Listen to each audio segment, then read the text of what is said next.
যুবক ডাকতে বলে, নবী গো, এই পৃথিবীর মধ্যে আমি বড় অপরাধী।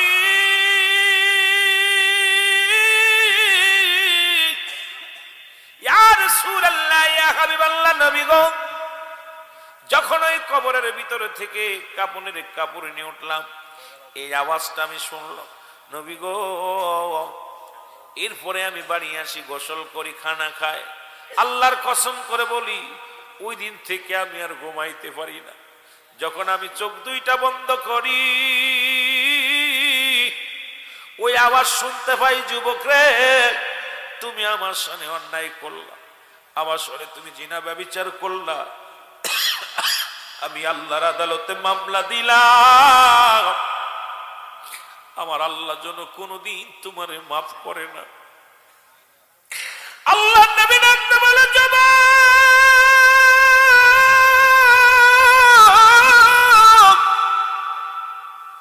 তুমি দূর হয়ে যাও, আমার সামনে থেকে দূর হয়ে যাও, তুমি জিনাকারী, জিনাকারী। এ দুনিয়ার মুসলমান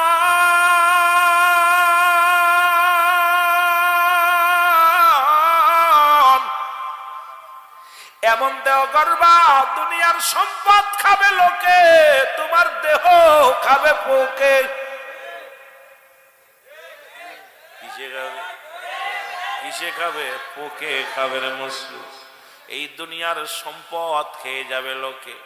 এই জন্য একজন যুবক রাসূলের কদমের মধ্যে সে বলে, ইয়া রাসূলুল্লাহ, ইয়া হাবিবাল্লাহ, নবী গো, আপনি আমারে তওবা করায় দেন নবী গো, কারণ কিয়ামত পর্যন্ত তওবার দরজা খোলা। আল্লাহর নবী ডাকতে বলে, যুবক,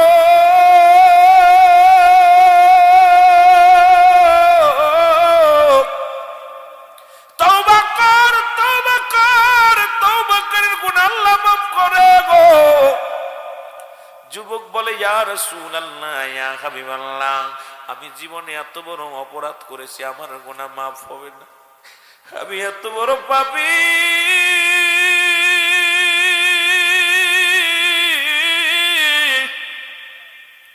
দুনিয়ার বুকে আমার গুনাহ আমার আল্লাহ মাফ করবে না। আমার নবী কয়, যুবকের তওবা কর, তওবাকারীর গুনাহ আল্লাহ মাফ করে দেয়। যুবক বলে, নবী গো, আমার মন বলে আমি তওবা করলে গুনাহ মাফ হবে না। আল্লাহর নবী ডাকতে বলে, যুবক রে, তুমি এমন কি অপরাধ করেছো? যুবক বাজানটা শোন, যুবক বয়সী হবে জান্নাতি, 18 বছরের 16 বছরের যুবতী। আল্লাহ হাসান হুসাইন হবে জান্নাতের সরদার, মাদের জান্নাতের সরদার হবে খাতুনে জান্নাত মা ফাতেমা তুজোরা। গোটা পৃথিবীর সরদার হবে, জান্নাতের সরদার হবে রাহমাতাল লিল আলামিন। জোরে জোরে চিল্লায়া বলা যাবে না আল্লাহু আকবার। এ যুবক, আমার যুবক ভাইরা শোনো। যুবক কান্দার বলে, নবী গো, আমি এত বড় অপরাধ করেছি, আমার গুনাহ মাফ হবে না। ইয়া রাসূলুল্লাহ, ইয়া হাবিবাল্লাহ, নবী কয়, যুবক রে, তুমি তওবা করো, তওবা করো। যুবক কয়, নবী গো, আমার অপরাধ এত পরিমাণ করেছি, আমি এত বড় অপরাধ করেছি, আবার আল্লাহ মাফ করবে না, আমার আল্লাহ আমারে মাফ করবে না। আল্লাহর নবী বলে, যুবক, তুমি কি গুনাহ করেছো বলো? যুবক বলে, নবী গো, আপনি জানেন মক্কা মদিনায় ওই গোরস্থান থেকে কাপড়ের কাপড় চুরি হয় গো। ইয়া রাসূলুল্লাহ, ইয়া হাবিবাল্লাহ, মদিনার বুকে কত কাপড়ের কাপড় চুরি হয় গোরস্থান থেকে। মক্কা মদিনার বুকে কত কাপড়ের কাপড় চুরি হয়। আমার নবী বলে, হায় রে দুঃখ, মানুষের শেষ সম্বল 3 টুকরা কাপড়, এই মানুষটা সঙ্গে করে নিয়ে যায় 3 টুকরা কাপড়ের কাপড়, এটাও মানুষ চুরি করে নিয়ে যায়। নবী বড় আফসোস করতে লাগলেন। যুবক বলে, নবী গো, মায়ের নবী, মায়ের নবী, মক্কা মদিনার জমিনে যত গোরস্থান থেকে কাপড়ের কাপড় চুরি হয়েছে, সমস্ত কাপড়গুলো আমি চুরি করেছি। জোরে বলো আল্লাহু আকবার। নবী বলে, যুবক রে, তুমি কি শুনাইলা? তুমি যুবক মানুষ, মানুষের 3 টুকরা সম্বল যাবার বেলা কিছু নিয়ে যায় না, শূন্য হাতে বিদায় হয়ে যায়।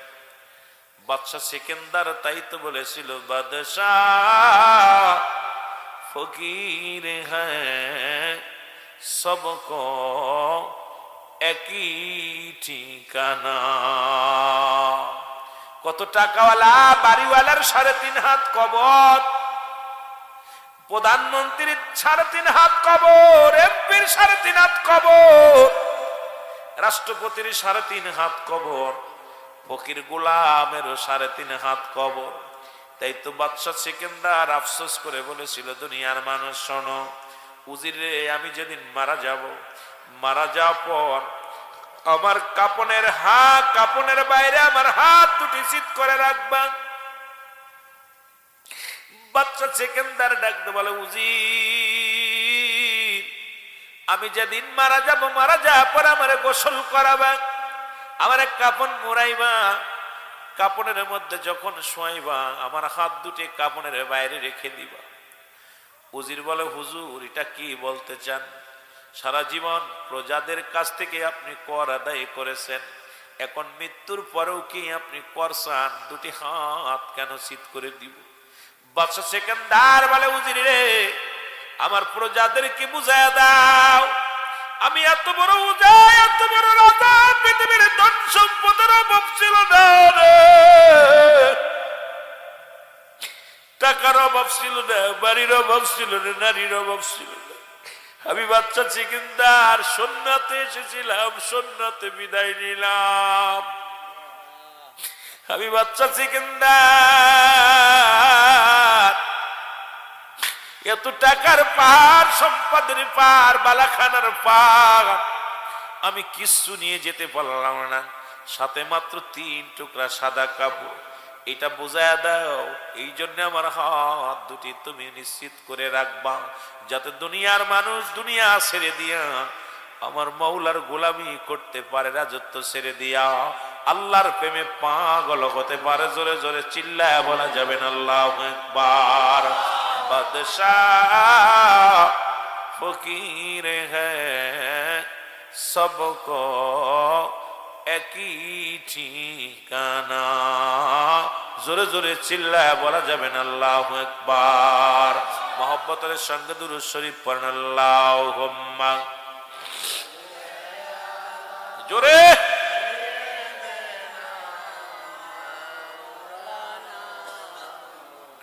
ওয়ালা আলি সাইয়্যিদিনা।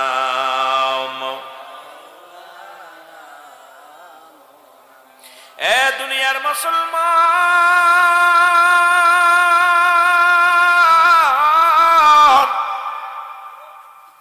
যুবক ডাকতে বলে, নবী গো, ওই কাপড়ের মধ্যে আমি সীমাবদ্ধ ছিলাম না গো। নবী কয়, যুবকরে ভুল করেছি, তওবা কর, ফিরে আয়, ফিরে আয়। আজকে যে যুবকগুলো আজকে জান্নাতের বাগানে বসেছে, বাজানদের তোদেরকে আল্লাহর পথে ফিরে আসতে হবে রে বাবা। আল্লাহ যেন সবাইকে ঈমান এবং আমল করার তৌফিক দান করে, মদিনাওয়ালার পক্ষে থাকার জন্য তৌফিক দান করে, খাঁটি সুন্নিয়াতের গোলাম যেন বানায়া দেয়।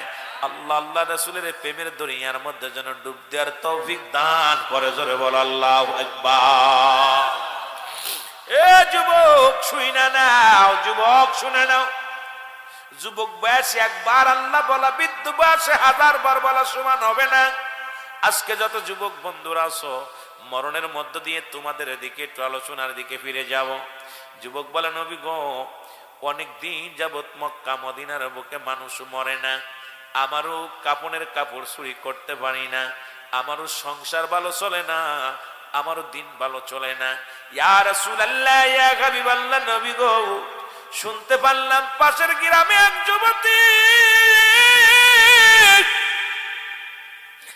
এক সুন্দরী যুবতী মারা গেছে নবী গো।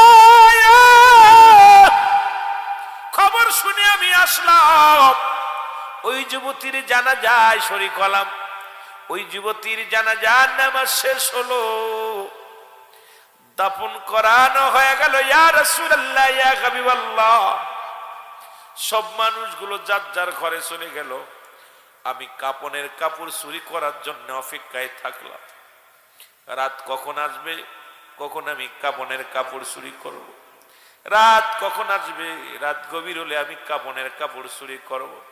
ইয়া রাসূলুল্লাহ, ইয়া হাবিবাল্লাহ, রাত্র যখন গভীর হয়ে গেল, লোকজন যার যার বাসায় চলে গেল। আমি আস্তে আস্তে করে গোরস্থানে প্রবেশ করলাম। গোরস্থানে প্রবেশ করিয়া ওই কবরের মাটিগুলো সরাইলাম। কবরের মাটি সরাইয়া নবী গো, আমি যখন এই কবরের ভিতরে ঢুকলাম, ঢুকিয়া কাপনের কাপড়গুলো গা থেকে খুলে নিলাম। জোরে বল আল্লাহু আকবার। যখন আমি গা থেকে কাপনের কাপড়গুলো খুলে নিয়েছি গো, ইয়া রাসূলুল্লাহ, ইয়া হাবিবাল্লাহ, কে যেন আমার ভিতর থেকে ডাকতে বলে, যুবক, সারা জীবন কাপনের কাপড় চুরি করলাম, যার কবরে আজকে ঢুকেছে একবার তাকা দেখ, তাকা দেখ। এই মহল্লার বড় সুন্দরী মহিলা, এই এলাকার সবচেয়ে সুন্দরী মেয়ে। এইবার এই মেয়ের সঙ্গে অন্যায় কর, অন্যায় কর, জিনা ব্যভিচার কর, পৃথিবীর কেউ তোরে বাধা দিবে না, পৃথিবীর মানুষ জানবে না, তোর মনের খায়েশ মিটা এখানে মিটায়া দে। যুবক বলে, ইয়া রাসূলুল্লাহ, ইয়া হাবিবাল্লাহ, আমি যখন ওই মেয়েটার মুখের দিকে তাকাইলাম, ওর রূপ যৌবন দেখে আমি পাগল হয়ে গেলাম। সঙ্গে সঙ্গে ইয়া রাসূলুল্লাহ, ইয়া হাবিবাল্লাহ, ওই যুবতীর উপরে আমি চড়ে বসলাম, অন্যায় করলাম। ইয়া রাসূলুল্লাহ, ইয়া হাবিবাল্লাহ, নবী গো,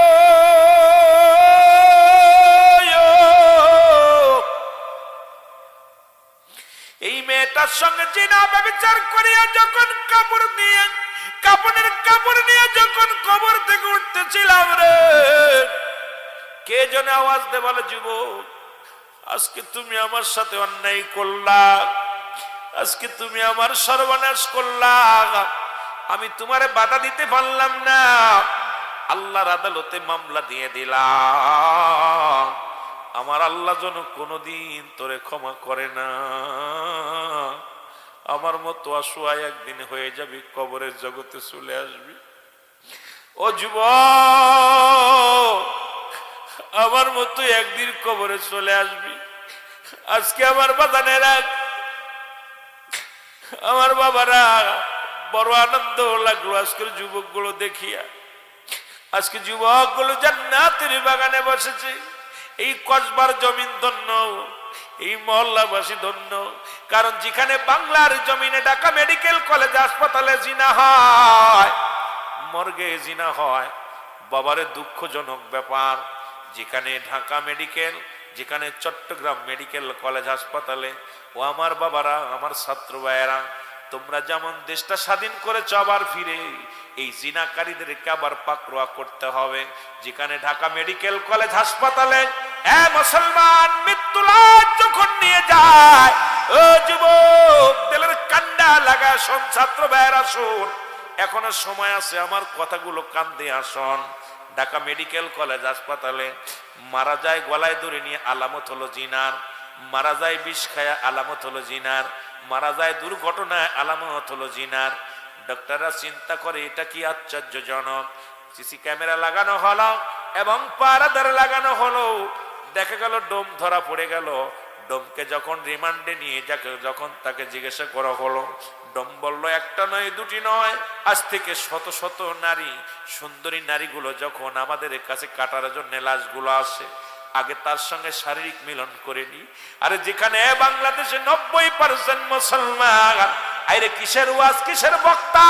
বাংলাদেশে কোন আলেমের অভাব ছিল না, পীর সাহেবের অভাব ছিল না, কোন মৌলবী এখানে বাধা দেয় নাই, কোন মুন্সি রাজপথে দাঁড়ায় নাই। বড্ড কষ্ট হয়, বড্ড কষ্ট হয়। আমরা যারা গলা বাড়ে ওয়াজ করি, আমরাও প্রতিবাদ করলাম না, আল্লাহর দরবারে কি জবাব দিব রে মুসলমান? তখন বলল, শুধু তাই নয়, ঢাকা মেডিকেল কলেজে নয়, চট্টগ্রাম মেডিকেল কলেজ হাসপাতালে একই চিত্র ধরা পড়েছে, যেখানে আমাদের মা বোন মরার পরেও তাদের ইজ্জত রক্ষা হয় না। বাংলাদেশে 90% মুসলমান থাকা পর যেখানে মরার পরে আমার মা বোনদের সতীত্ব রক্ষা হয় না। এই দেশে আমার আল্লাহ বাঁচায় রাখছে, আল্লাহ যে গজব দেয় নাই, আল্লাহ যে তোমার আমারে শেষ করে দেয় নাই, এটা আমার আল্লাহ অনেক ভালোবাসে। জোরে বলেন ঠিক কিনা? হায়রে মানুষ শুই না নাও, যদি মিথ্যা বলি আমার জবানটা তোমরা কেড়ে নিবা, যদি মিথ্যা বলি খবর নাও, খবর নাও। বানোয়াট কোনো গল্প করতে আসি নাই। যদি মিথ্যা হয় আমাকে যে শাস্তি দিবা আমি মেনে নিব রে যুবক। আজকে যেখানে বাংলাদেশে এত মুসলমান থাকতে যেখানে মর্গে মরা মানুষের সঙ্গে জিনা হয়, এটা আমেরিকা হলে মেনে নিতাম, শ্রীলঙ্কা হলে মেনে নিতাম, পৃথিবীর মধ্যে পৃথিবীর যত মুসলিম রাষ্ট্র আছে এখানে হলে মেনে নিতাম, পার্শ্ববর্তী রাষ্ট্র ভারতে হলেও মেনে নিতাম।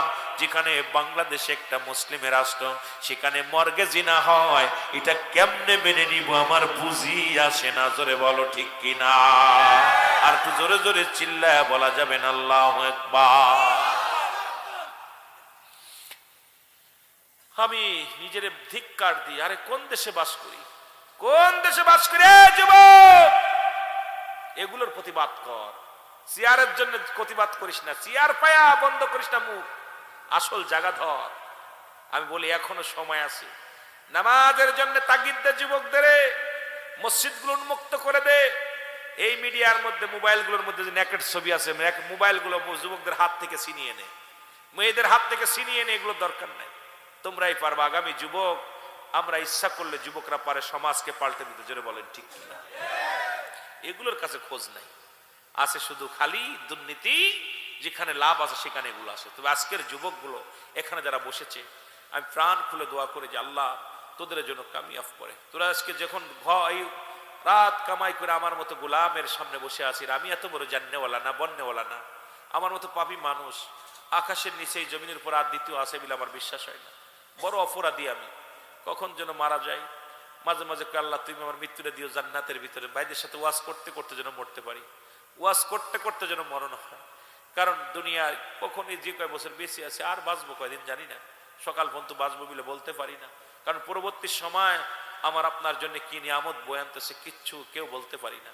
ভাইরে, কত যুবক লেখাপড়া করে চাকরি করবে, আল্লাহ তারা বিদায় করে দিছে। কত মানুষ বিদেশে গেছে, গত সপ্তাহ দেখলাম 6টা কফিন আসছে বিদেশ থেকে। বড় আশা করে বাপ মা, একজন গেছে রাজমিস্ত্রি কাজ করে দেশে, বাবা কষ্ট করে টাকা তিলে তিলে খরচ করে ওরে মালয়েশিয়া পাঠাইছিল। যা পরে 1 সপ্তাহ পরে সন্তান মারা গেছে, লাশটা পাঠাইছে। বাবা মা দুইজনই স্টক করছে। যখন লাশ আনতে গেছে ঢাকাতে, যখন আসছে এয়ারপোর্টে নাইমা বা সন্তানের লাশটা যখনই কফিনটা ধরছে, দুইজন চিৎকার মারছে, এক চিৎকার দুইজনই পাগল হয়ে গেছে। বাবা মা কত কষ্ট করে লালন পালন করে। বাবা মা এই সন্তানগুলো যখন আজকে আমাদের সন্তান হয়েছে, আমরা বুঝি যে সন্তান কত বড় নিয়ামত। আমরা সেই বাবার সম্পদ নষ্ট করতেছি, বাবার হক নষ্ট করতেছি, বাবারে কষ্ট দিতেছি। এই বাবার হক আমরা আদায় করতে, একটা সন্তান বাবা মা তার প্রতি কয়টা 14টা হক, জীবিত থাকতে 7টা, মৃত্যুর পরে 7টা, মোট 14টা হক আদায় করতে হবে। কিন্তু আমরা সন্তানরা একটা হক বাবা মার আদায় করতে পারতেছি না। আমার বাবারা, সবচেয়ে বড় পা, আপনার আব্বা মা আপনাকে কি দিল, আপনার বাবা মা আপনাকে জন্ম দিছে, দুনিয়ায় আসার জন্য যে ভূমিকাটা পালন করেছে, এটাই সবচেয়ে বড় পা। আর কিছু চাওয়ার নাই যে আমি রুহুল আমিনকে আমার বাবা মার মাধ্যমে আমাকে আনছে, এটাই তো আমার বাপ মার জন্য সুখ। সারা জীবন যদি মা বাবার গুলামি করি শেষ হবে না, সারা জীবন যদি মা বাবার খেদমত করি শেষ হবে না। আমরা কথায় কথায় বলি আব্বা কি দিছে, মা কি দিছে, আমরা কি করছে। এ ভাই, তুমি দুনিয়ার মুখ দেখছো, এটার জন্য তোমার বাবা মার সারা জীবন তুমি জুতা বানায় দাও, গায়ের জুতা চামড়া কাইটা, তাও ঋণ শোধ হবে না। কিন্তু আমার যুব সমাজ নষ্ট হয়ে যাচ্ছে, জাতি নষ্ট হয়ে যাচ্ছে। কারণ এই ভালো কথাগুলো কানে আসবে না, কানে আসবে আপনারা যে কথাগুলো শুনবেন। আমি জানি যে আপনারা কি শোনেন, আমি জানি। তবে ব্রাহ্মণবাড়িয়ার জমিন একটু ব্যতিক্রম, ব্রাহ্মণবাড়িয়ার জমিন আলেম বেশি, ব্রাহ্মণবাড়িয়ার মানুষগুলো ওয়াজ শোনে ভালো। আমি কসবাতে একাধিকবার আলোচনা আসছি, আমি যুবকগুলো দেখছি পাগলের মতো বসে থাকে, এরা গল্প এইসব বাজে আজে বাজে কথা শোনে না। আমাদের দেশে ওয়াজ নাই, ওয়াজ একটা আয়াত পাঠ করেই গালিগালাজ করা, এর নিন্দা করা, ওর গিবাত করা, এটা আমার এই দেখছি আপনাদের ব্রাহ্মণবাড়িয়ায় এইগুলো একটু কম আছে। আমার অনেক ভালো লাগছে বাবা, যেগুলো দেখে যে আমরা এই গালিবাজ বক্তা, আমরা আজকে সেই যে বক্তাগুলো বেশি গালি দিতে পারে মনে করি এর বড় মার্কেট মনে হয়।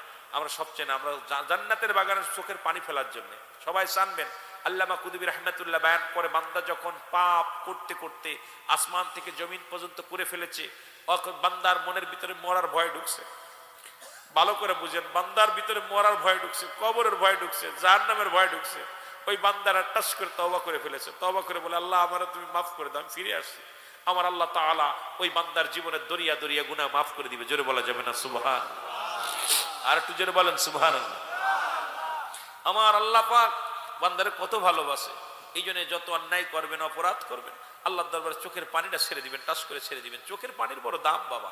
এই পানি সবসময় আসে না। এই হৃদয় যখন না কাঁদবে ততক্ষণ চোখে পানি আসবে না। এই পানিটা ফেলাইতে চেষ্টা করবেন। দুনিয়ায় কাঁদবেন বেশি, হাসবেন কম। জোরে বলেন ঠিক কিনা? একটু মহব্বতের সঙ্গে দুরূদ শরীফ পড়েন। আল্লাহুম্মা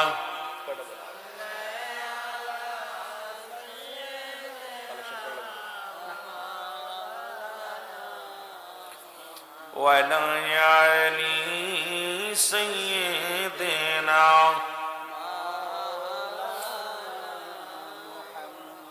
যুবক ডাকতে বলে নবী গো, এই পৃথিবীর মধ্যে আমি বড় অপরাধী।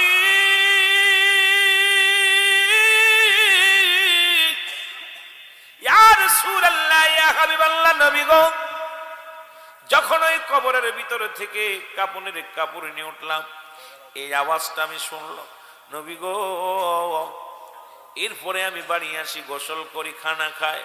আল্লাহর কসম করে বলি, ওই দিন থেকে আমি আর ঘুমাইতে পারি না। যখন আমি চোখ দুইটা বন্ধ করি, ওই আওয়াজ শুনতে পাই, যুবক রে, তুমি আমার সামনে অন্যায় করলা, আমার সামনে তুমি জিনা ব্যভিচার করলা, আমি আল্লাহর আদালতে মামলা দিলাম। আমার আল্লাহ যেন কোনদিন তোমারে মাফ করে না। আল্লাহ নবী ডাকতে বলে,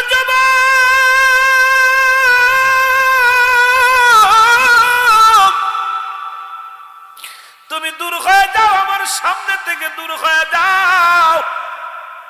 তুমি জিনাকারী, জিনাকারী। পৃথিবীর যুবতী জিনা করেন, অবিবাহিত নারী, অবিবাহিত পুরুষ যদি জিনা করে শাস্তির বিধান হলো, এই পৃথিবীর মধ্যে 100 ডোরা তার গায়ের মধ্যে মারতে হবে। 2-4টা মারা পর যেন মারা যায়। ও মুসলমান শোনো, মারা গেলে ওই যুবকটারে, যুবতীরে গোসল করাবে, গোসল করায় তার জন্য কাফন পরাবে, কাফন পরায় জানাজা পড়বে, জানাজা পড়ায় দাফন করবে। একমাত্র অবিবাহিত নারী, অবিবাহিত পুরুষ জানাজা পাবে, কাফন পাবে, দাফন পাবে। বাকি যে বেতের আঘাতগুলো থাকবে, এটা মুসলমান মাটি দেওয়ার পরে আঘাত করতে হবে। একটা বিচার যদি কসবার জমিনে হতো, আল্লাহর কসম করে বলি, আমার মন বলে এই কসবা ব্রাহ্মণবাড়িয়ার জমিনে, বিবাড়িয়ার জমিনে জিনা ব্যভিচার চিরতরে বন্ধ হয়ে যেত। জোরে বলেন ঠিক কিনা? এরে বাজান শুই না নাও, এখন বিবাহিত নারী, বিবাহিত পুরুষ যদি জিনা করেন, বাবারে দিলের কান্ডা লাগা, ইসলামের বিধান শোনো, কোরআনের বিধান শোনো, হাদিসের বিধান শোনো। যদি কোনো বিবাহিত নারী, বিবাহিত পুরুষ যদি জিনা করে, তাকে কি করতে হবে? তাকে মাটি খুঁড়তে হবে, মাটি খুঁড়িয়া বুক পর্যন্ত মাটি নিচেই পুঁততে হবে। এবার তার গায়ে কঙ্কাল ছুঁড়ে মারতে হবে, পাথর ছুঁড়ে মারতে হবে, যতক্ষণ পর্যন্ত মৃত্যুবরণ করবে না, মারা তার বন্ধ হবে না। যখন নিশ্চিত হয়ে যাবেন মারা গেছে, মাজান রে, এই মাত্রারে মাটি খুঁড়ে তারে উঠাইবে। উঠানোর পর কোন বিবাহিত নারী দাফন পাবে না, বিবাহিত পুরুষ জানাজা পাবে না। বিবাহিত নারী পুরুষ এরা কি পাবে না? কাফন, দাফন, জানাজা কোনো কিছু পাবে না। এর দিবালয় মানুষের সামনে জিনাকারীর লাশটা কুকুর শিয়াল দেখায়া দিতে হবে। আজকে যে মুসলমান, একটা বিচার যদি এই জমিনের মধ্যে হতো, কোনদিন বউ নিজের স্বামীর হক নষ্ট করতো না, স্বামী স্ত্রীর হক নষ্ট করতো না। আজকে বিবি থাকতে অন্য মহিলার প্রতি আসক্ত হয়ে যায়, দেববাজানের শালীর প্রতি আসক্ত হয়ে যায়, বিয়েনির প্রতি আসক্ত হয়ে যায়, বাবির প্রতি আসক্ত হয়ে যায়, খালাতো বোন, মামাতো বোনের প্রতি আসক্ত হয়ে যায়। এ যুবক, তোদের পায়ে ধরে বলে যাই রে, তোদেরকে আমি সতর্ক করে দিয়ে যাই, যদি কোন যুবক আজকে যে পৃথিবীর মধ্যে এখন পরক্রিয়া খালি স্বামী বাদে অন্য পরপুরুষের সঙ্গে, অন্য নারীর সঙ্গে, এখন বাংলাদেশে একটা ভাত মাছ হয়ে গেছে মুসলমান। যেদিকে তাকাই সেদিকে জিনা, যে বাড়ি যাই সেই বাড়ি জিনা। আর যে বাড়ির নারী পুরুষগুলো বিদেশের মাটিতে গেছে, দেখা যায় আমার বাবি সাপরা সেই বাড়ির মধ্যে বেশি তো জিনার মধ্যে লিপ্ত হয়ে গেছে। ও মা, তোদের বলে যাই রে মা, দুইটা জিনিস হেফাজত করবি। একটা জিনিস নবীজি বলছে, দু পায়ের মধ্যবস্তু, দু গালের মধ্যবস্তু, এই দুটি জিনিস যে ব্যক্তি হেফাজত করতে পারবে, আল্লাহর নবী তার হাত ধরে জান্নাতে নিবে। এই দু পায়ের মধ্যবস্তু যেটা লজ্জাস্থান, পুরুষ লিঙ্গ স্ত্রীলিঙ্গ, একমাত্র স্বামী স্ত্রী ব্যতীত অপচয় করবে না। স্বামীর কাছে স্ত্রী যাবে, স্বামী ছাড়া অন্য কোন বিবির কাছে যাবে না, বিবি ছাড়া অন্য স্বামীর কাছে যাবে না। পৃথিবীর মধ্যে একমাত্র এক পুরুষে আসক্ত থাকবে, কোথাও জিনা ব্যভিচার করবে না। নবী বলেন, ওয়াদা করেছে আমি তারে হাত ধরে জান্নাতে নিয়ে যাব। রাসূলুল্লাহর সঙ্গে জান্নাতে যেতে চান কি চান না? জোরে জোরে চিল্লায় বলেন, চান কি চান না?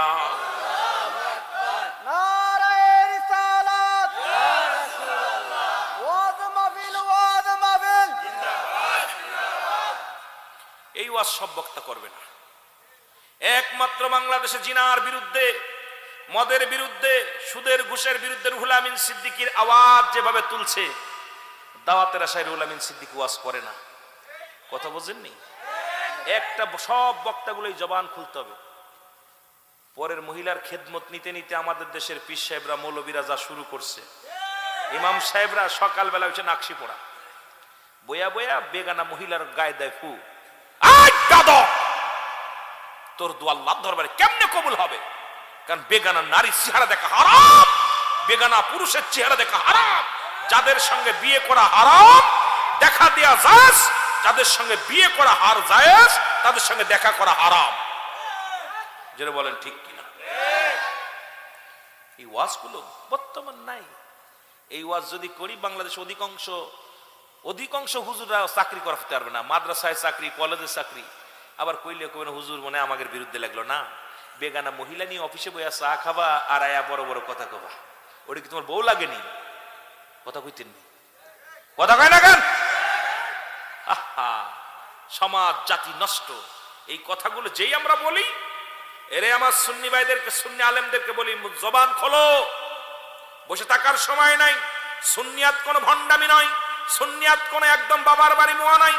সুন্নিয়াত পরিপূর্ণ রাসূলের আদর্শ, রাসূলের চরিত্র, আখলাক চরিত্র, এর বৈশিষ্ট্য যদি আপনার ভিতরে না থাকে, তুমি সুন্নিয়াত কায়েম করতে পারবে না। জোরে বলেন ঠিক কিনা?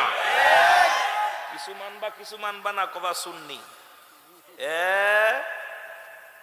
এগুলো চলবে না। ইসলামের বিধান মানতে হবে, ইসলামের বিধান মানতে হবে। জোরে বলেন ঠিক কিনা?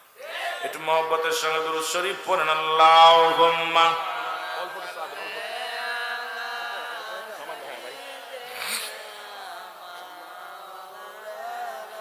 রাগ করতেছেন? রাগ করতেছেন? ওয়াজ হবে না সেরা দিন?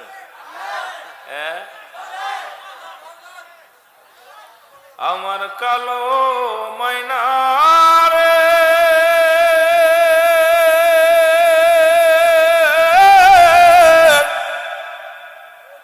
আমার সোনা পাখি রে,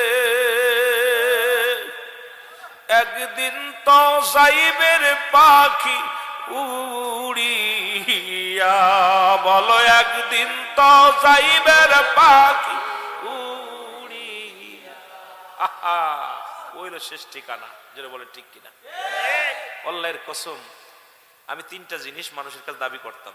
নাম্বার ওয়ান, আমার মরণ, আমার আজরাইল যখন আসবে, মরণ যন্ত্রণা সহজ করে দিতে হবে। নাম্বার টু, কবরের আযাব, হিসাব যদি কেউ করে দিতে পারতো। নাম্বার থ্রি, ডানাত আমল নামে। তিনটা জিনিস যদি আমার কেউ গ্যারান্টি দিত, দুনিয়ার মধ্যে ফাঙ্কুকারে কয়েকগুলো আমরাও করতে পারতাম। কথা বুঝেননি?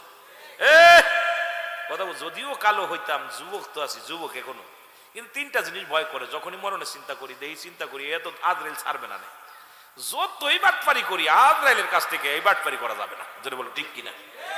নাম্বার টু, কবরে যে কবরে সল জব, এইটা তো আমার জাজ্জারটা দিতেই হবে, এর মধ্যে কোনো সন্দেহ।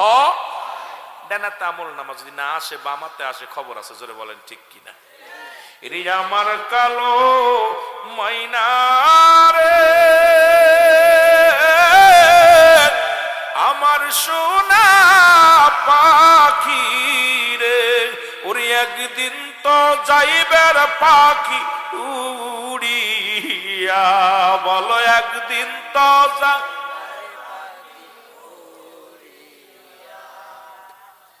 ছেলে মেয়ে পাশে এসে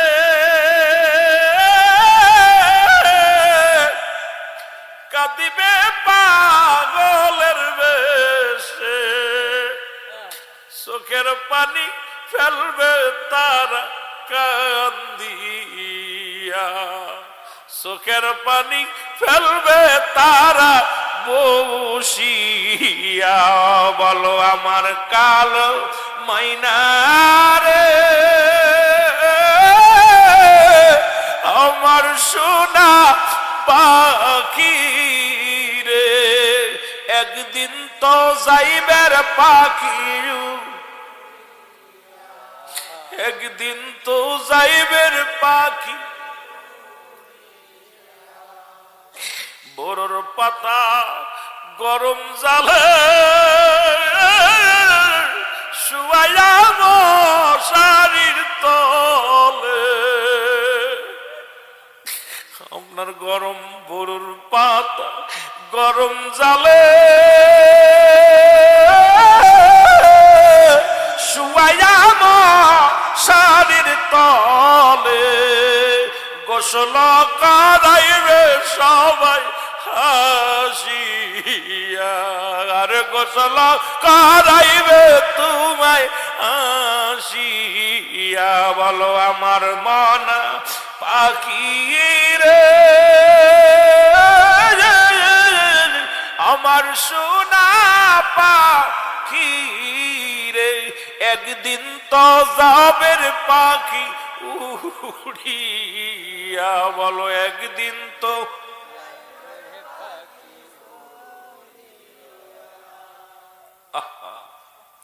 এই হল আপনার আমার জিন্দেগি। কত কি করলাম, সব ছেড়ে চলে যেতে হবে, এই ভাবনা ভিতরে যদি না থাকে কেমন মানুষ। এরিস্টটল, সক্রেটিস বই লিখে পড়ো, নো দাইসেল, নিজেকে নিজে চিন্তা হবে, মানারাফান নফস, নিজের নফসকে চিন্তা হবে, কলবু সালিম, আত্মাকে প্রসিদ্ধ করতে হবে। আজকে নিজেরে চিনতে পারি নাই, নিজেকে আমারে কেন পাঠাইছে আমার আল্লাহ, আমার দায়িত্ব কি, আমার কর্তব্য কি, কেন পাঠালো, এই কেনর জবাব আমি আজ পর্যন্ত পাইতেছি না। আমি যে দায়িত্ব দিছি আল্লাহ, সেই দায়িত্ব আমি পালন করতে পারতেছি না, কি জবাব দিব।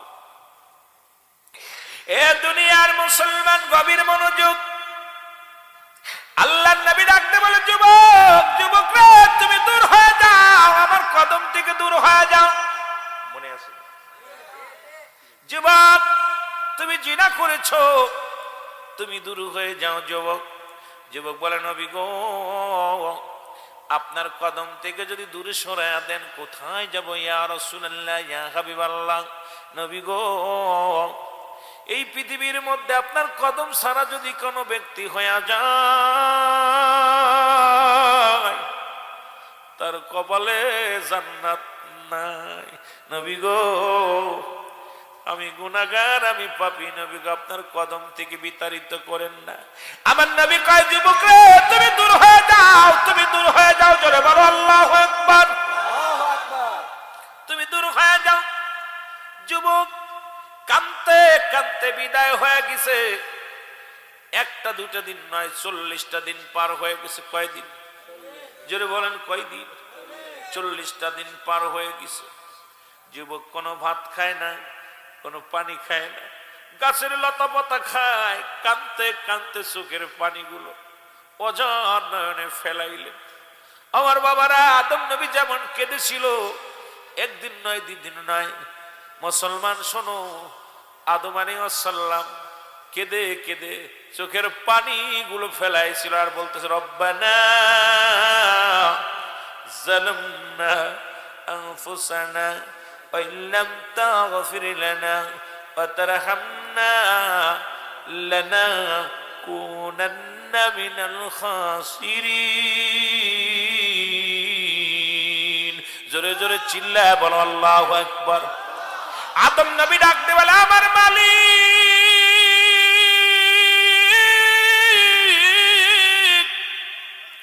আমার রব, আমার প্রতিপালক, আমি জালিমদের অন্তর্ভুক্ত গেছি, আমারে তুমি ক্ষমা করে দাও।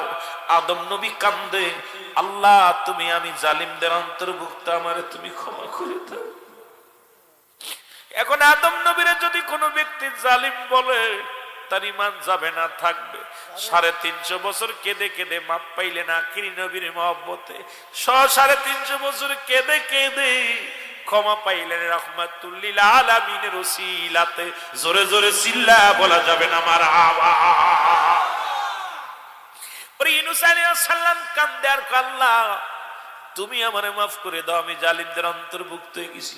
পড়েন লা ইলাহা ইল্লা আনতা সুবহানাকা ইন্নী কুনতু মিনাজ জালিমিন। ইউনূস আলাইহিস সালাম বলে আল্লাহ আমিও জালিমদের অন্তর্ভুক্ত গেছি, আমারে তুমি ক্ষমা করে দাও। এখন ইউনূস নবীরেও যদি কোনো ব্যক্তি জালিম বলে, তার ঈমান চলে যাবে গো। 41 দিন মাছের পেটে থেকে আখিরি নবীর কত স্মরণ হয়ে গেল গো। ওই নবীর ওসিলায় ক্ষমা পেয়ে গেল। যুবক ডাকতে বলে নবী গো, ও মায়ের নবী, আপনি যদি ফেরায় দেন আমারে, কোথায় যে ক্ষমা পাবো, কোথায় যে মাপ পাবো। ইয়া রাসূলুল্লাহ, ইয়া হাবিবাল্লাহ, নবী গো আমার আল্লাহ যেন আমারে মাফ করে দেয়। নবী বিস্তারিত করে দিলেন। যুবক কান্দে, 40টা দিন অজার নয়নে কাঁদতে কাঁদতে চোখের পানি পড়তে পড়তে দু চাউলের মধ্যে গা হয়ে গেছে, গায়ের মধ্যে গা হয়ে গেছে। এমন স্মেল হামাশায় যুবক আর কান্দিস না, তোর চোখের পানি আমি আল্লাহ সইতে পারি নাই। ভুল করে রে যুবক, কত কান্না কানলি। এর যুবক কার কান্না লাগবে না, যুবকরার কান্না লাগবে না। ও যুবক, পৃথিবীর মধ্যে আল্লাহ রাব্বুল আলামিন তোমারে ক্ষমা করে দিছে। জোরে জোরে চিল্লায়া বলা যাবে না মারহাবা। যাও যাও, রহমতের নবীর কদমের মধ্যে চলে যাও। যুবক একটা দড়ি চলে আসলেন রাসূলুল্লাহর কদমের মধ্যে। যুবককে দেখে নবী ডাকতে বলে, যুবক রে তুমি আবার কেন আইলা? যুবক বলে, ইয়া রাসূলুল্লাহ, ইয়া হাবিবাল্লাহ, যে কদম থেকে বিতাড়িত হয়ে গেলে জাহান্নাম ছাড়া কোনো গতি নাই। ইয়া রাসূলুল্লাহ, ইয়া হাবিবাল্লাহ, আমার দেশের আমি দেখলাম, কয়েকদিন আগে দেখলাম, যে কদম থেকে রে মুসলমান, আর যে কদমে আসার জন্য কত মানুষ পাগল হয়ে যায়, এই কদম থেকে কিছু উলামা ইকরাম ও মুসলমান কদম ছেড়ে অন্য দিকে যেতে চায়। আমি বলি বাবা পাগলামি করিস না।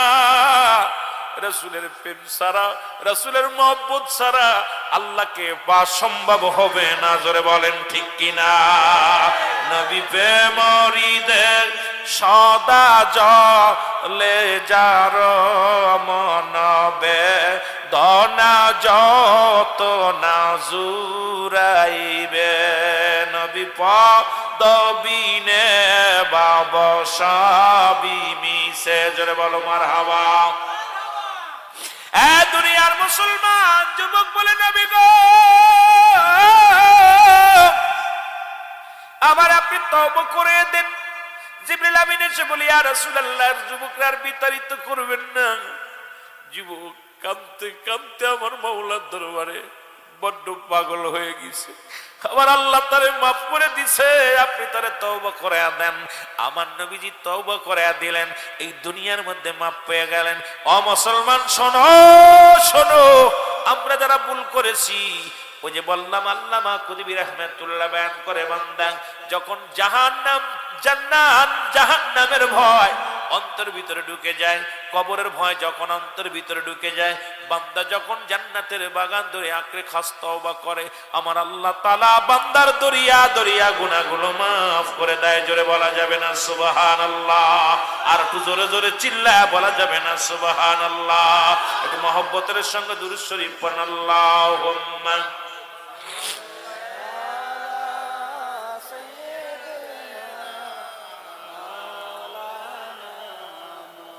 ওয়ালা আলি সাইয়্যিদিনা।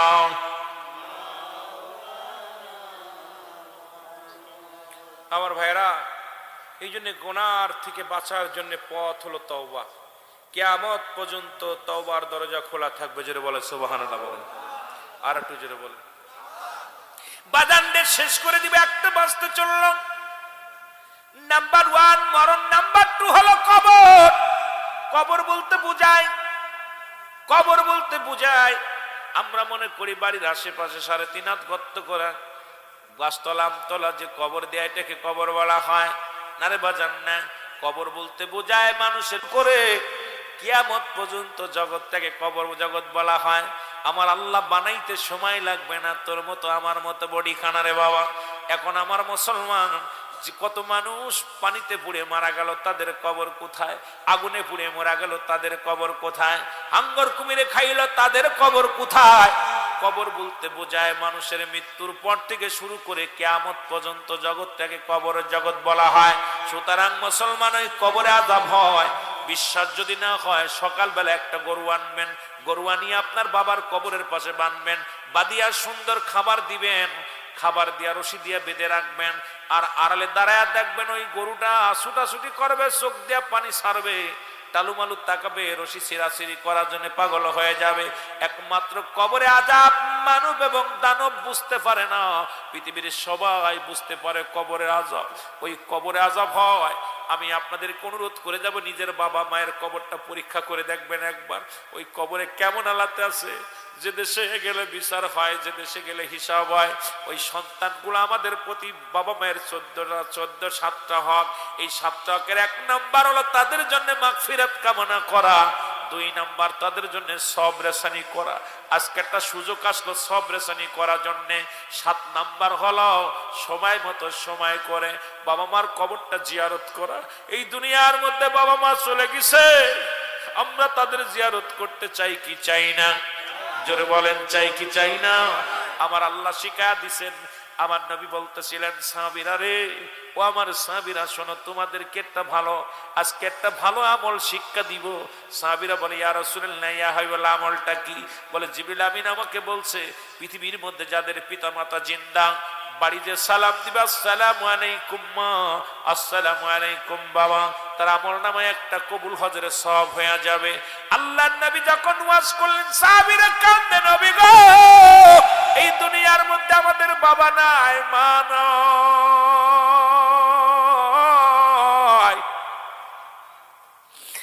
আজ থেকে 15 দিন আগে আব্বা মারা গেছে, 1 মাস আগে দাদা মারা গেছে, ভাই মারা গেছে।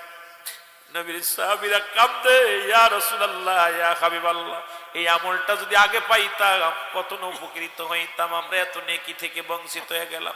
সাহাবীরা নেকির জন্য কতই না বাড়াবাড়ি করেছে, নেকির জন্য সাহাবীরা পাগল ছিল। কোন ভাবে একটা নেকি অর্জন করবে, কোন ভাবে আল্লাহকে খুশি করবে, নবীকে খুশি করবে।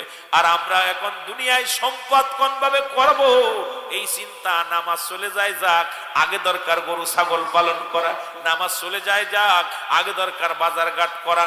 নামাজ চলে যায় যাক, আমাদের দরকার বিবির আগে ঠান্ডা করা। আরে মুসলমান শোনো, মুসলমান শোনো, আমার সাহাবী, নবী সাহাবীরা ওখান থেকে উঠে কাঁদতে কাঁদতে আড়ালে দাঁড়াইলেন। নবী দেখে সাহাবীদের চোখে পানি। আমার নবী যা বলে, সাহাবীরা রে, তোদের চোখে কেন পানি?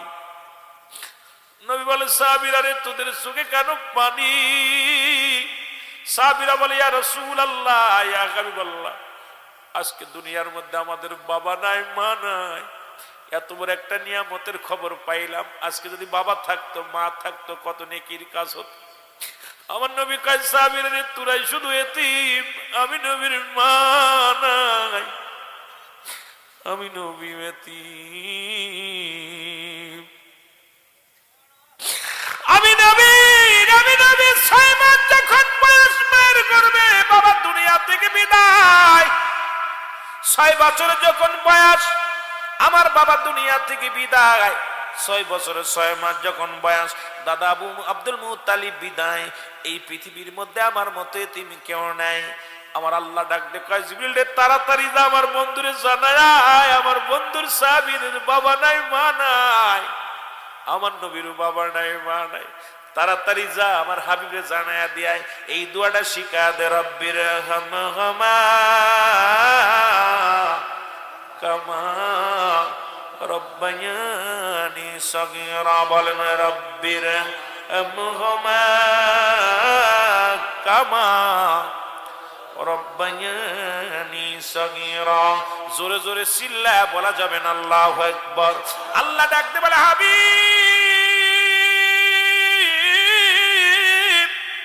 আপনি ওদের জানা দেন আমি আল্লাহ রাব্বুল আলামিন, আমার রব, আমার প্রতিপালক, আমার পিতা মাতার সগীরা গুনাহ মাফ করো, কবিরা গুনাহ মাফ করো।